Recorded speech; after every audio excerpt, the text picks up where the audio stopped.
Assalamualaikum warahmatullahi wabarakatuh. Selamat datang teman-teman di channel saya bersama saya Puspa Novitasari dalam mata kuliah Manajemen Sumber Daya Manusia. Sebelum kita mulai perkuliahan pada kali ini, teman-teman jangan lupa untuk klik like, subscribe, dan komen sebagai bukti kehadiran.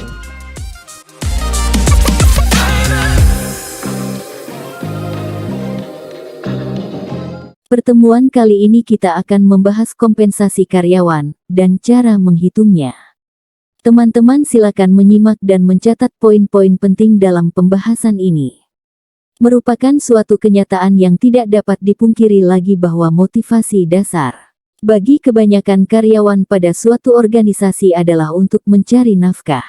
Berarti apabila di satu sisi seseorang menggunakan pengetahuan, keterampilan, tenaga dan sebagian waktunya untuk berkarya pada suatu organisasi, di lain sisi ia mengharapkan untuk menerima imbalan tertentu. Beranjak dari pandangan demikian, dewasa ini masalah imbalan dipandang sebagai salah satu tantangan yang harus dihadapi oleh manajemen suatu organisasi, karena imbalan oleh karyawan tidak lagi dipandang semata-mata sebagai alat kepuasan kebutuhan materialnya, akan tetapi sudah dikaitkan dengan harkat martabat manusia. Sebaliknya organisasi cenderung melihatnya sebagai beban yang harus dipikul oleh organisasi tersebut dalam rangka upaya pencapaian tujuan dan berbagai sasarannya. Berarti bahwa dalam mengembangkan dan menerapkan suatu sistem imbalan tertentu, kepentingan organisasi dan kepentingan para karyawan mutlak perlu diperhitungkan. Kepentingan para karyawan harus mendapat perhatian dalam arti bahwa kompensasi diterimanya atas balas jasa yang diberikan kepada organisasi harus memungkinkannya mempertahankan harkat dan martabatnya sebagai insan yang terhormat. Kompensasi merupakan suatu bentuk biaya yang harus dikeluarkan oleh perusahaan dengan harapan bahwa perusahaan akan memperoleh imbalan dalam bentuk prestasi kerja dari karyawannya. Kompensasi terdiri atas kompensasi finansial dan kompensasi finansial.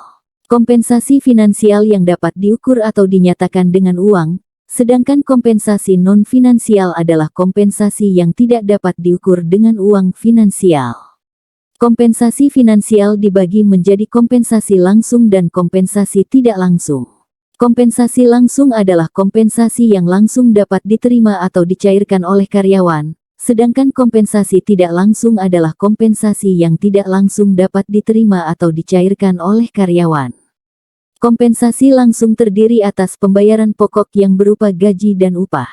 Kemudian pembayaran prestasi, yaitu imbalan tambahan yang diberikan kepada karyawan atas pencapaian atau kinerja yang luar biasa.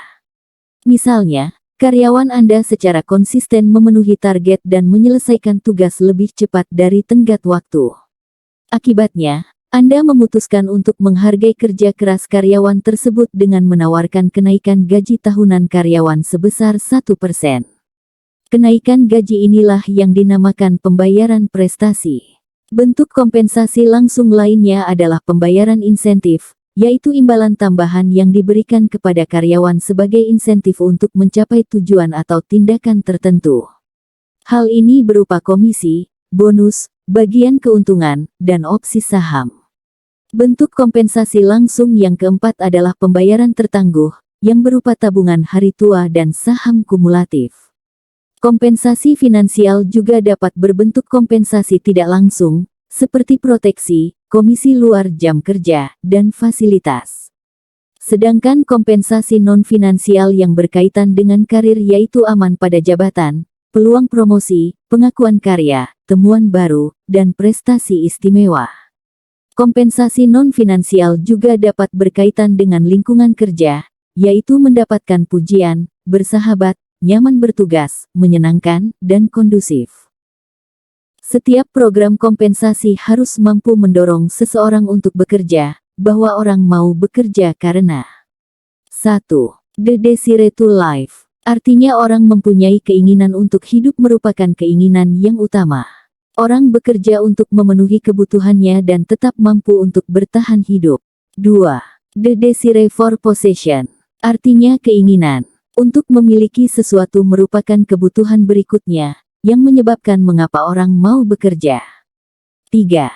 The desire for power. Artinya adanya keinginan untuk memiliki kekuasaan. 4. The desire for recognition. Artinya adanya keinginan untuk mendapat pengakuan dari pihak lain. Tujuan diadakannya pemberian kompensasi adalah 1. Untuk menjalin ikatan kerja sama antara pimpinan dengan karyawan. Artinya bahwa dengan terjalinnya kerja sama secara formal akan terbentuk komitmen yang jelas mengenai hak dan kewajiban yang harus dipikul masing-masing. 2. Memberikan kepuasan kepada karyawan. Artinya bahwa melalui kepuasan yang dirasakan para karyawan, maka karyawan akan memberikan prestasinya yang terbaik. 3. Untuk memotivasi karyawan dalam bekerja, artinya agar karyawan bersemangat dalam bekerja dalam rangka memenuhi kebutuhannya. 4. Untuk menciptakan disiplin kerja bagi karyawan. Organisasi atau perusahaan dalam menentukan besarnya kompensasi sangat dipengaruhi oleh 1. Adanya permintaan dan penawaran tenaga kerja. Permintaan tenaga kerja. Artinya pihak perusahaan sangat membutuhkan tenaga kerja, maka secara otomatis kompensasi relatif tinggi. Penawaran tenaga kerja, artinya pihak individu yang membutuhkan pekerjaan, maka tingkat kompensasi relatif lebih rendah. 2. Kemampuan dan kesediaan perusahaan membayar. Bahwa ukuran besar kecilnya kompensasi yang akan diberikan kepada karyawan akan sangat tergantung kepada kemampuan finansial yang dimiliki perusahaan, dan juga seberapa besar kesediaan dan kesanggupan perusahaan menentukan besarnya kompensasi untuk karyawannya. 3. Serikat buruh atau organisasi karyawan. Pentingnya eksistensi karyawan dalam perusahaan, maka karyawan akan membentuk suatu ikatan dalam rangka proteksi atas kesemena-menaan pimpinan dalam memberdayakan karyawan.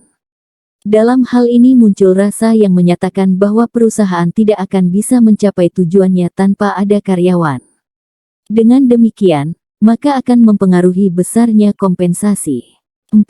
Produktivitas kerja, prestasi kerja karyawan. Kemampuan karyawan dalam menghasilkan prestasi kerja akan sangat mempengaruhi besarnya kompensasi yang akan diterima karyawan. 5. Biaya hidup, cost of living. Tingkat biaya hidup di suatu daerah akan menentukan besarnya kompensasi. Sebagai contoh, tingkat upah di daerah atau kota terpencil akan lebih kecil dibandingkan dengan tingkat upah di kota-kota besar. 6. Posisi atau jabatan karyawan. Tingkat jabatan yang dipegang karyawan akan menentukan besar kecilnya kompensasi yang akan diterimanya, juga berat ringannya beban dan tanggung jawab suatu pekerjaan. 7. Tingkat pendidikan dan pengalaman kerja. Pendidikan dan pengalaman berperan dalam menentukan besarnya kompensasi bagi karyawan semakin tinggi pendidikan karyawan dan semakin banyak pengalaman kerja, maka semakin tinggi pula kompensasinya. 8. Sektor pemerintah.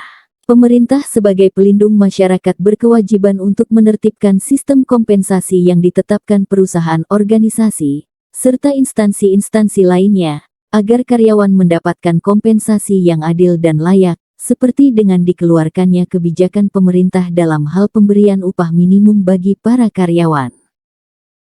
Asas kompensasi harus memenuhi dua hal berikut. 1. Asas keadilan. Artinya kompensasi harus dapat memberikan rasa adil kepada setiap karyawan. 2. Asas kelayakan dan kewajaran, artinya kompensasi harus dapat memenuhi kelayakan hidup dan kewajaran. Langkah-langkah menentukan kompensasi adalah sebagai berikut. 1. Identifikasi dan kajian pekerjaan dengan mengacu pada job analysis, yaitu job description dan job specification. 2. Kesamaan internal dengan mengacu kepada job evaluation, yaitu job ranking, job grading, faktor comparison, dan point system. 3. Kesamaan eksternal dengan mengacu kepada wages and salary survey yang dilakukan oleh Kemenaker maupun asosiasi profesi. Langkah pertama, yaitu identifikasi dan kajian pekerjaan dengan mengacu pada job analysis, yang meliputi 1. Job description. Merujuk pada rincian tugas-tugas, tanggung jawab, dan kewajiban yang melekat pada suatu posisi kerja. 2. Job specification. Merujuk pada daftar kualifikasi, keterampilan, pengetahuan, dan pengalaman individu yang diperlukan untuk menempati suatu posisi kerja. Langkah kedua, yaitu kesamaan internal dengan mengacu kepada job evaluation, yang meliputi 1. Job ranking. Dipilah berdasarkan faktor kepentingan dan tanggung jawabnya, keterampilan dan usaha. 2. Job grading. Berdasarkan deskripsi jabatan, dipilah untuk dievaluasi mulai dari yang paling sukar sampai yang termudah. Dibandingkan satu sama lain dan selanjutnya disusun suatu urutan peringkat guna menentukan besarnya upah. 3. Faktor comparison. Penentuan faktor kritikal ditentukan oleh berat ringannya tanggung jawab, jenis dan tingkat keterampilan dan tingkat upaya mental yang dituntut, persyaratan fisik dan kondisi kerja. 4. Point system. Faktor kritikal dari suatu pekerjaan tidak langsung dinilai dengan uang tetapi dikonversi dalam bentuk poin nilai. Langkah ketiga, yaitu kesamaan eksternal, dengan mengacu kepada Wages and Salary Survey, yang dilakukan oleh Kemenaker maupun asosiasi profesi.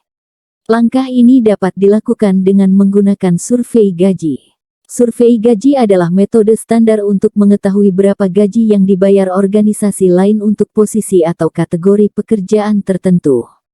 Organisasi-organisasi besar, khususnya, sering melakukan studi untuk menentukan tingkat gaji dan tunjangan pasar. Studi-studi ini tidak hanya menentukan tingkat gaji yang ditawarkan untuk suatu pekerjaan tertentu, rendah, sedang, tinggi, namun juga menentukan apa yang dibayar oleh organisasi lain. Dalam menentukan nilai pekerjaan atau job evaluation, terdapat beberapa metode, yaitu metode non-kuantitatif dan metode kuantitatif. Metode non-kuantitatif berupa job ranking dan job grading. Sedangkan metode kuantitatif berupa faktor comparison dan point system. Metode yang pertama yaitu job ranking, atau penentuan peringkat pekerjaan. Semua jabatan dikelompokkan, dipasangkan satu sama lain, buat perbandingan sampel. Dipilih mana yang lebih berat dan hasilnya diakumulasikan. Hierarki jabatan disusun sesuai frekuensi hasil perbandingan. Sistem ranking ini paling sederhana, cepat, dan tidak mahal. Namun memang hasilnya bisa tidak konsisten dan kurang bisa detail sehingga mungkin sulit dipertahankan jika ada calenge dari user. Sebagai contoh, kita akan menentukan peringkat jabatan dari 5 jabatan pekerjaan, yaitu jabatan J, jabatan K, jabatan L, jabatan M, dan jabatan O. Berikutnya kita akan membandingkan di antara 2 jabatan dari masing-masing jabatan tersebut, yaitu dengan membandingkan jabatan J dan K, di mana di antara 2 jabatan tersebut, jabatan J dianggap lebih tinggi dibandingkan jabatan K. Berikutnya jabatan J dan L, di mana di antara 2 jabatan tersebut, jabatan L dianggap lebih tinggi dibandingkan jabatan J. Hal yang sama dilakukan hingga membandingkan jabatan K dan O. Selanjutnya kita tinggal menghitung frekuensi dari masing-masing jabatan. Jabatan J mendapatkan jumlah frekuensi 3. Hal ini bisa dilihat dari hasil perbandingan jabatan J dan K, jabatan J dengan M, dan J dengan O. Hal yang sama dilakukan dengan menghitung hingga frekuensi untuk jabatan O. Dari hasil tersebut diperoleh bahwa jabatan dengan frekuensi terbanyak yaitu L, sehingga L adalah jabatan dengan ranking tertinggi, dan jabatan dengan frekuensi terendah adalah O, artinya O adalah jabatan dengan ranking terendah. Sehingga urutan jabatan mulai dari ranking tertinggi hingga terendah yaitu jabatan L, J, K, M, dan O. Metode berikutnya yaitu job grading. Tahapan yang dilakukan yaitu melakukan analisa isi jabatan, job description. Melakukan identifikasi dan pengelompokan jabatan dengan karakteristik sama.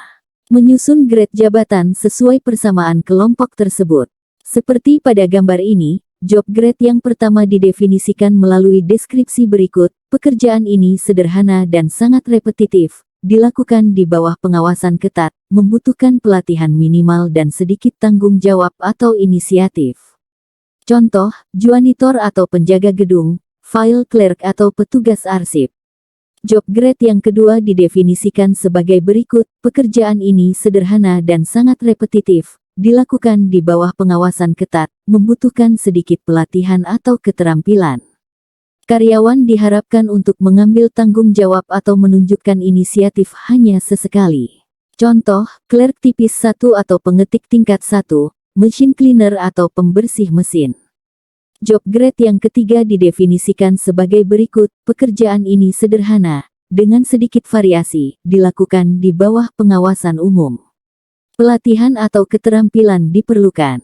Karyawan memiliki tanggung jawab minimum dan harus mengambil beberapa inisiatif untuk melakukan pekerjaan dengan memuaskan.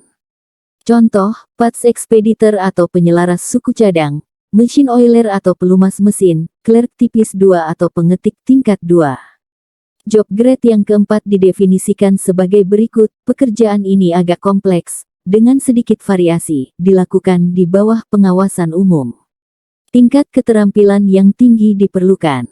Karyawan bertanggung jawab atas peralatan atau keselamatan, secara rutin menunjukkan inisiatif. Contoh, mesin operator 1 atau operator mesin, tool and die apprentice atau staf perkakas dan peralatan. Job grade yang kelima didefinisikan sebagai berikut, pekerjaan ini kompleks, bervariasi, dilakukan di bawah pengawasan umum. Tingkat keterampilan tingkat lanjut diperlukan. Karyawan bertanggung jawab atas peralatan atau keselamatan, menunjukkan tingkat inisiatif yang tinggi. Contoh, mesin operator 2 atau operator mesin 2, tool and die spesialis atau spesialis perkakas dan peralatan. Metode penentuan nilai pekerjaan yang ketiga yaitu metode perbandingan faktor atau faktor comparison. Langkah-langkah faktor comparison method yaitu 1. Memilih dan menentukan faktor-faktor pekerjaan kritis. 2. Memilih dan menentukan pekerjaan-pekerjaan kunci. 3. Membagi tingkat gaji upah sekarang untuk pekerjaan kunci. 4. Menyusun bagan perbandingan faktor. 5. Mengevaluasi pekerjaan-pekerjaan lain. Contoh metode perbandingan faktor dapat dilihat pada gambar berikut. Langkah pertama yaitu memilih dan menentukan faktor-faktor pekerjaan kritis. Dalam hal ini faktor-faktor pekerjaan kritis yaitu tanggung jawab, keterampilan, upaya mental, upaya fisik, dan kondisi kerja. Langkah kedua yaitu memilih dan menentukan pekerjaan-pekerjaan kunci. Dalam hal ini pekerjaan-pekerjaan kunci yaitu teknisi mesin, pengemudi forklift, sekretaris, pramukantor, dan penata arsip. Langkah ketiga yaitu membagi tingkat gaji upah sekarang untuk pekerjaan kunci. Setiap pekerjaan kunci dinilai berdasarkan masing-masing faktor. Sebagai contoh teknisi mesin, faktor tanggung jawab diberi tingkat gaji $3.20, faktor keterampilan diberi tingkat gaji $4, faktor upaya mental diberi tingkat gaji $3, faktor upaya fisik diberi tingkat gaji $2, dan faktor kondisi kerja diberi tingkat gaji $0,70. Sehingga jumlah total tingkat gaji upah adalah $12.90. Langkah keempat yaitu menyusun bagan perbandingan faktor, yang dinyatakan dalam tabel berikut, dan memasukkan seluruh pekerjaan kunci dalam tabel tersebut. Serta langkah kelima mengevaluasi pekerjaan-pekerjaan lain, yang belum masuk ke daftar pekerjaan kunci. Point system merupakan metode evaluasi jabatan yang paling true, dan diaplikasikan oleh semua konsultan.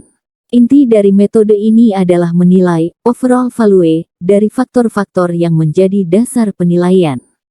Setelah dikompilasi, nilai tersebut menjadi acuan dalam penyusunan grading sesuai standar yang ditetapkan sebelumnya. Langkah-langkah menggunakan metode sistem point. 1. Menentukan faktor-faktor serta subfaktor yang akan dinilai. 2. Menentukan tingkatan masing-masing faktor jabatan dan definisinya. 3. Menentukan poin untuk setiap faktor jabatan. 4. Apabila poin untuk masing-masing tingkatan faktor jabatan sudah tersusun, penilaian terhadap jabatan yang ada dalam perusahaan dapat dimulai dengan cara mencocokkan dengan tingkatan yang sesuai. Langkah pertama yaitu, menentukan faktor-faktor serta subfaktor yang akan dinilai. Dalam hal ini, faktor-faktor yang dinilai yaitu faktor skill, usia, tanggung jawab, dan kondisi. Dan subfaktor dari faktor skill yaitu pendidikan, pengalaman, dan inisiatif. Subfaktor dari faktor usaha yaitu fisik dan mental. Subfaktor dari faktor tanggung jawab yaitu peralatan, bahan, keamanan sejawat, dan pekerjaan sejawat. Dan subfaktor dari faktor kondisi yaitu kondisi kerja dan resiko kerja. Langkah yang kedua yaitu menentukan tingkatan masing-masing faktor dan definisinya. Dalam hal ini dinyatakan dalam angka 1 hingga 3, atau bisa disesuaikan dengan angka 1 hingga 5 tergantung kebijakan manajemen. Langkah ketiga yaitu menentukan poin untuk setiap faktor jabatan.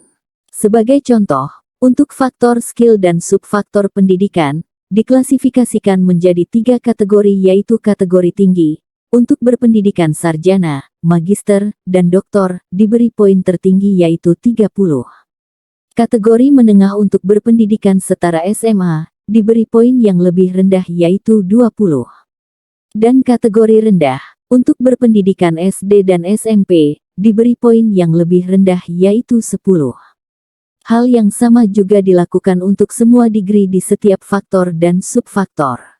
Langkah keempat yaitu mencocokkan dengan tingkatan yang sesuai.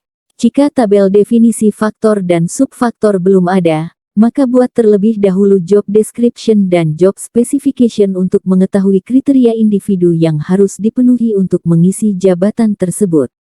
Berdasarkan gambaran job description dan job specification tersebut, buat tabel faktor dan subfaktor dengan mencocokkan klasifikasi yang sesuai. Sebagai contoh, berikut adalah tabel definisi faktor dan subfaktor dari supervisor akuntansi. Setelah melalui proses analisis jabatan yakni deskripsi jabatan dan spesifikasi jabatan, dapat disimpulkan dalam tabel berikut. Dari sisi faktor skill, supervisor akuntansi harus berpendidikan minimal S1 akuntansi, dengan pengalaman minimal 5 tahun, dan inisiatif bersama. Hal yang sama dilakukan hingga mendefinisikan faktor kondisi. Berikut adalah contoh soal. Diketahui PT Maju Mundur memiliki sistem kompensasi dengan menerapkan metode sistem poin, seperti tabel berikut. Berdasarkan tabel faktor dan subfaktor tersebut. 1. Lakukan penilaian terhadap jabatan supervisor produksi. 2. Hitung poin jabatan supervisor produksi. 3. Hitung besarnya upah setiap bulan untuk, jika upah per poin Rp1.000, diasumsikan 1 bulan sama dengan 25 hari kerja. Jawaban. Soal pertama yaitu melakukan penilaian terhadap jabatan supervisor produksi. Dengan melihat dari deskripsi jabatan dan spesifikasi jabatan, disimpulkan bahwa dari faktor skill, supervisor produksi harus memiliki pendidikan minimal sarjana ekonomi, dengan pengalaman 4 tahun, dan inisiatif bersama. Dari faktor usaha, supervisor produksi membutuhkan usaha fisik yang kecil, dan usaha mental yang sedang. Dari faktor tanggung jawab, supervisor produksi menggunakan peralatan proses yang besar, bahan produk yang besar, tingkat keamanan yang lebih besar dibandingkan sejawat, dan pekerjaan yang lebih besar dibandingkan sejawat. Dan dari faktor kondisi, supervisor produksi memerlukan kondisi kerja yang sedang atau tidak berat karena pekerjaannya di kantor dan ruangan yang cukup nyaman, dan resiko kerja yang sedang. Soal kedua menghitung poin jabatan supervisor produksi. Dari hasil jawaban pertama, kemudian dicocokkan poinnya terhadap tabel faktor dan subfaktor yang terdapat di soal, hingga diperoleh bahwa pendidikan sarjana masuk ke kategori tinggi, yang mendapatkan poin 30. Pengalaman 4 tahun mendapatkan poin 30, dan seterusnya. Hingga diperoleh poin total yaitu 190. Untuk soal ketiga, upah diperoleh dari mengalihkan total poin dengan besaran upah per poin dan jumlah hari kerja, sehingga diperoleh 190 dikalikan Rp1.000 dikalikan 25 hari kerja. Jadi upah per bulan supervisor produksi di perusahaan tersebut adalah Rp4.750.000. Untuk meningkatkan kinerja ataupun produktivitas karyawan, maka perlu diberikan insentif untuk karyawan yang berhak menerima atas pencapaiannya. Terdapat 2 jenis insentif, insentif individu terdiri atas bonus dan komisi, serta insentif kelompok terdiri atas rencana insentif produksi, rencana bagi keuntungan, dan rencana pengurangan biaya. Insentif individu diberikan ke karyawan berupa bonus dan komisi. Bonus diberikan pada karyawan yang mampu bekerja melebihi target yang ditetapkan. Pertama, berdasarkan jumlah unit produksi yang dihasilkan dalam satu kurun waktu tertentu. Jika jumlah unit produksi yang dihasilkan melebihi jumlah yang telah ditetapkan, karyawan menerima bonus atas kelebihan jumlah yang dihasilkannya itu. Kedua, apabila terjadi penghematan waktu. Komisi. Pada dasarnya ada dua bentuk sistem ini, yaitu, pertama, para karyawan memperoleh gaji pokok, tetapi penghasilannya dapat bertambah dengan bonus yang diterimanya karena keberhasilan melaksanakan tugas. Kedua, karyawan memperoleh penghasilan semata-mata berupa komisi. Cara kedua ini paling sering diterapkan bagi tenaga penjual. Insentif kelompok diberikan ke karyawan berupa rencana insentif produksi, rencana bagi keuntungan, dan rencana pengurangan biaya. Rencana insentif produksi. Para karyawan secara kelompok didorong untuk meningkatkan produktivitas kerjanya dengan iming-iming bahwa jika kelompok kerja mampu melampaui target produksi normal, kepada mereka akan diberikan bonus. Rencana bagi keuntungan. Sistem insentif ini berarti bahwa organisasi, dalam hal ini organisasi niaga, membagikan keuntungan yang diperoleh perusahaan kepada para karyawannya. Rencana pengurangan biaya. Bentuk insentif lain yang banyak diterapkan ialah pembagian hasil penghematan yang dapat diwujudkan oleh para karyawan. Untuk menilai bahwa penghematan benar-benar terjadi, organisasi biasanya membentuk panitia penilai.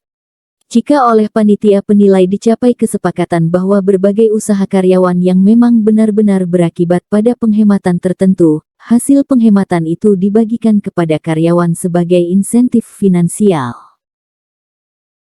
Nah, demikian pembahasan pada perkuliahan kita kali ini. Semoga menambah wawasan dan pengetahuan teman-teman semua. Kita ketemu lagi di lain kesempatan. Terima kasih. Assalamualaikum warahmatullahi wabarakatuh.